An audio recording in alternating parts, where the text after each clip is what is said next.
रामायण का एक छोटा सा वृतांत पढ़कर आंखों में आंसू आ जाएंगे। एक रात की बात है। माता कौशल्या जी को सोते में अपने महल की छत पर किसी के चलने की आहट सुनाई दी। नींद खुल गई। पूछा, कौन है? मालूम पड़ा सुतकृति जी, सबसे छोटी बहू शत्रुघ्न जी की पत्नी है। माता कौशल्या जी ने उन्हें नीचे बुलाया। सुतकृति जी आईं, चरणों में प्रणाम कर खड़ी रह गईं। माता कौशल्या जी ने पूछा, श्रुति, इतनी रात को अकेली छत पर क्या कर रही हो बेटी? क्या नींद नहीं आ रही? शत्रुघ्न कहाँ है? सुतकृति की आंखें भर आईं। माँ की छाती से चिपटी, गोद में सिमट गई। बोली, माँ, उन्हें देखे हुए 13 वर्ष हो गए। उफ! कौशल्या जी का हृदय काँप कर छटपटा गया। तुरंत आवाज़ लगाई। सेवक दौड़े आए। आधी रात ही पालकी तैयार हुई। आज शत्रुघ्न जी की खोज होगी। माँ चली। आपको मालूम है शत्रुघ्न जी कहाँ मिले? अयोध्या जी के जिस दरवाजे के बाहर भरत जी नंदी ग्राम में तपस्वी होकर रहते हैं, उसी दरवाजे के भीतर एक पत्थर की शिला है। उसी शिला पर अपनी बाह का तकिया बनाकर लेटे मिले। माँ सिरहाने बैठ गई। बालों में हाथ फिराया तो शत्रुघ्न जी ने आंखें खोली। माँ कहकर उठे, चरणों में गिरे। माँ, आपने क्यों कष्ट किया? मुझे बुलवा लिया होता। माँ ने कहा, शत्रुघ्न यहाँ क्यों? शत्रुघ्न जी की रुलाई फूट पड़ी। बोले, माँ, भैया राम जी पिताजी की आज्ञा से वन चले गए। भैया लक्ष्मण जी उनके पीछे चले गए। भैया भरत जी भी नंदीग्राम में हैं। क्या यह महल, ये रथ, ये राशि वस्त्र विधाता ने मेरे लिए बनाए हैं? माता कौशल्या जी निरुत्तर रह गईं।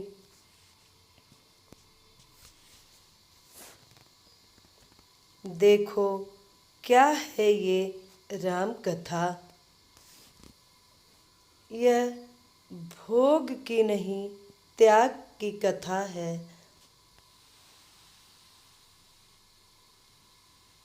यहाँ त्याग की ही प्रतियोगिता चल रही है और सभी प्रथम हैं। कोई पीछे नहीं रहा। चारों भाइयों का प्रेम और त्याग एक दूसरे के प्रति अद्भुत, अभिनय और अलौकिक है। रामायण जीवन जीने की सबसे उत्तम शिक्षा देती है। भगवान राम को 14 वर्ष का वनवास हुआ तो उनकी पत्नी सीता मैया ने भी सहर्ष वनवास स्वीकार कर लिया। परंतु बचपन से ही बड़े भाई की सेवा में रहने वाले लक्ष्मण जी कैसे राम जी से दूर हो जाते। माता सुमित्रा से तो उन्होंने आज्ञा ले ली थी वन जाने की, परंतु जब पत्नी उर्मिला के कक्ष की ओर बढ़ रहे थे तो सोच रहे थे कि माँ ने तो आज्ञा दे दी, परंतु उर्मिला को कैसे समझाऊंगा, क्या बोलूँगा उनसे। यही सोच विचार करके लक्ष्मण जी जैसे ही अपने कक्ष में पहुँचे तो देखा कि उर्मिला जी आरती का थाल लेके खड़ी थीं और बोली, आप मेरी चिंता छोड़ प्रभु श्री राम की सेवा में बन को जाओ, मैं आपको नहीं रोकूंगी। मेरे कारण आपकी सेवा में कोई बाधा ना आए, इसलिए साथ जाने की जिद भी नहीं करूंगी। लक्ष्मण जी को कहने में संकोच हो रहा था,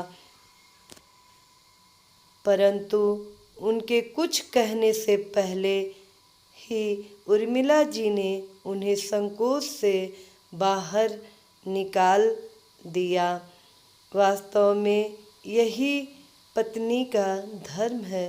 पति संकोच में पड़े उससे पहले ही पत्नी उसके मन की बात जानकर उसे संकोच से बाहर कर दे। लक्ष्मण जी चले गए, परंतु 14 वर्ष तक उर्मिला ने एक तपस्विनी की भांति कठोर तप किया।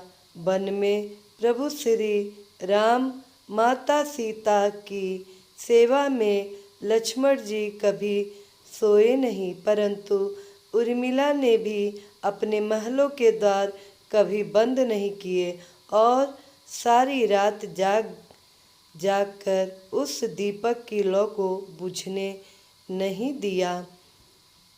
मेघनाथ से युद्ध करते हुए जब लक्ष्मण जी को शक्ति लग जाती है और हनुमान जी उनके लिए संजीवनी का पर्वत लेके लौट रहे होते हैं, तो बीच में जब हनुमान जी अयोध्या के ऊपर से गुजर रहे थे, तो भरत जी उन्हें राक्षस समझकर बाण मारते हैं और हनुमान जी गिर जाते हैं।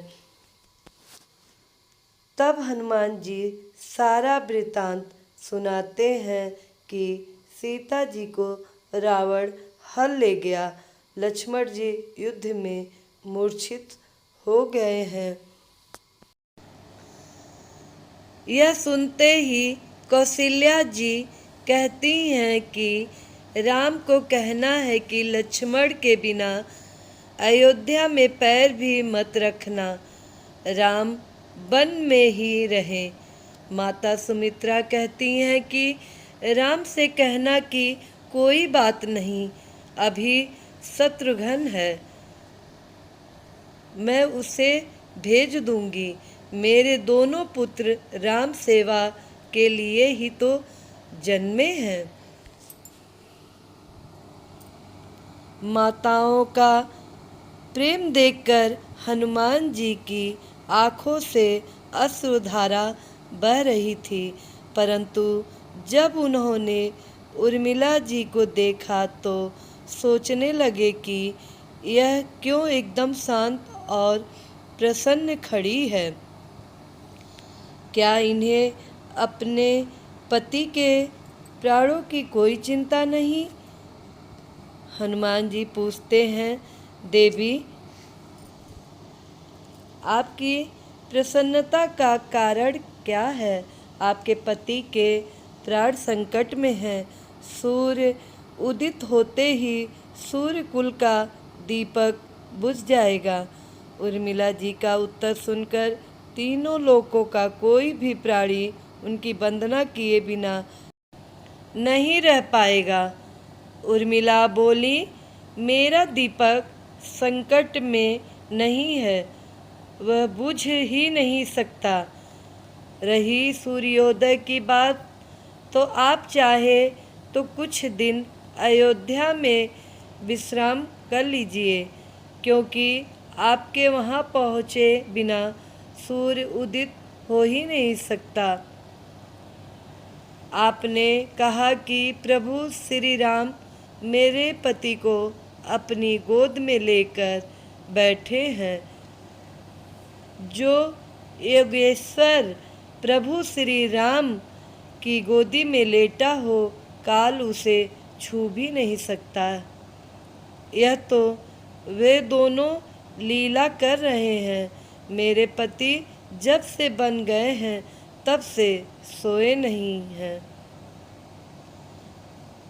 उन्होंने न सोने का प्रण लिया था, इसलिए वे थोड़ी देर विश्राम कर रहे हैं, और जब भगवान की गोद मिल गई तो थोड़ा विश्राम ज़्यादा हो गया। वे उठ जाएंगे। और शक्ति मेरे पति को लगी ही नहीं, शक्ति तो प्रभु श्री राम जी को लगी है। मेरे पति की हर सांस में राम है, हर धड़कन में राम है, उनके रोम रोम में राम है, उनके खून की बूंद बूंद में राम है। और जब उनके शरीर और आत्मा में ही सिर्फ राम है तो शक्ति राम जी को ही लगी, दर्द राम जी को ही हो रहा है। इसलिए हनुमान जी आप निश्चिंत होके जाएं, सूर्य उदित नहीं होगा। रामराज की नींव जनक जी की बेटियां ही थीं, कभी सीता तो कभी उर्मिला। भगवान राम ने तो केवल रामराज का कलश स्थापित किया, परंतु वास्तव में राम राज्य इन सबके प्रेम, त्याग, समर्पण और बलिदान से ही आया। जिस मनुष्य में प्रेम, त्याग, समर्पण की भावना हो, उस मनुष्य में राम ही बसता है। कभी समय मिले तो अपने वेद पुराण, गीता, रामायण को पढ़ने और समझने का प्रयास कीजिएगा। जीवन जीने का कला आ जाएगा। जय श्री राम।